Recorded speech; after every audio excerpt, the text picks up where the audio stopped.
This is a project that I've been working on for students that may have decided to go back to college after a few years off from high school, or maybe they just simply wanted to get a little bit of extra help the summer before they go away to college to help them with their algebra skills, because that's one course in college where a lot of people tend to either fail out or have to take multiple times. So what I've done is I've created a few modules here. These are just examples that I have open for the purposes of this video. And what students would do is come in here and they can open up whatever module that they're on. And then once they open up whatever module that they choose to, they have a few options here. The first page is all of the notes that they have. A lot of tables. There's also some videos that I've created that would actually explain to them how to do this information. I've turned the audio off. These videos have audio as well, but I didn't want it to clash with the recording that I'm doing now. And so the video would actually go over the notes and give them some examples. In addition to that, there's a presentation that they can view, and this would be something like they would see in class, so it sort of presents the notes in yet another way, and they can go through the presentation or click and kind of drag around and do a scavenger hunt type thing with the notes, just to make it a little more engaging, to sort of stand out in their minds a little bit. And once they feel comfortable with all the information, they can go to the practice page, and on the practice page there's a couple different things. There's one, it's called Go Formative, where the students can log in either with their credentials that they sign up with, or they can create a guest name.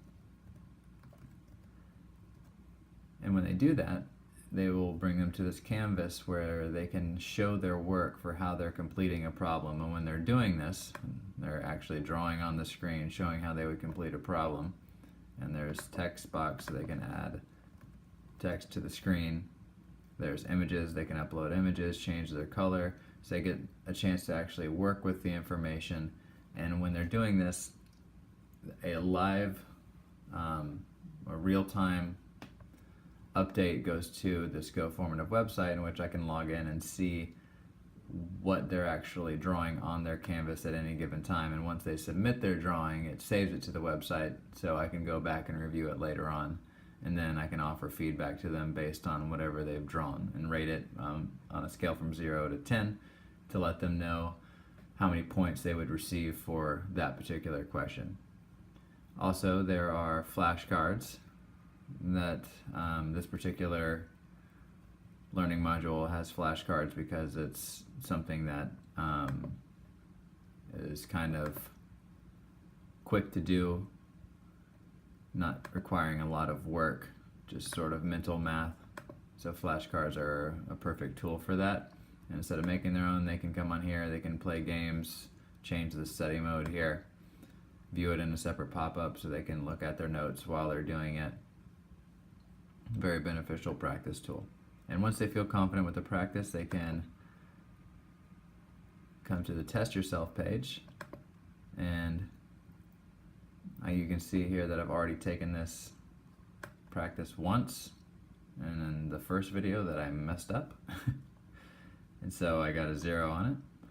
And if they get a 0 or a low score that they're not satisfied with, they can take it multiple times, and they can go back and try and answer the questions. And when they answer the questions,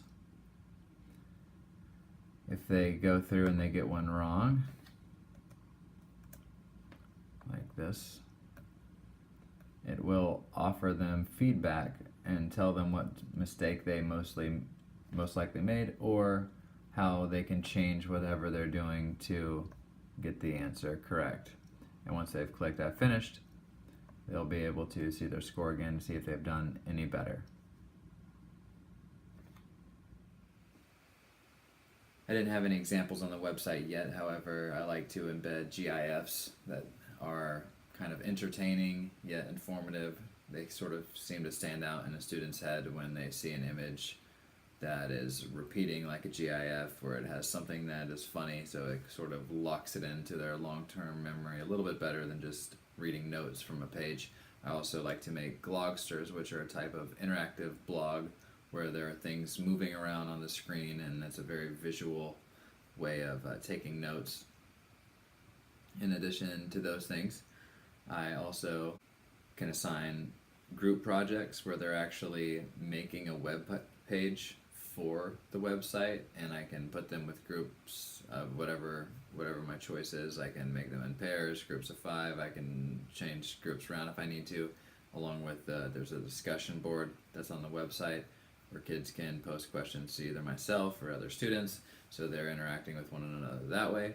And I can require those to be a grade, or in order to complete the assessments or the practice, I need to have the discussion postings done. So all sorts of cool things that I can implement using the website, and it sort of makes students become a little bit more responsible for their own learning. They get to tailor their own learning. They can pick and choose from the website what medium they prefer for notes, whether they print them out themselves and want to highlight them, or copy them down from the website themselves, or watch the videos or the presentations. So very beneficial for students of all ages and many different subjects.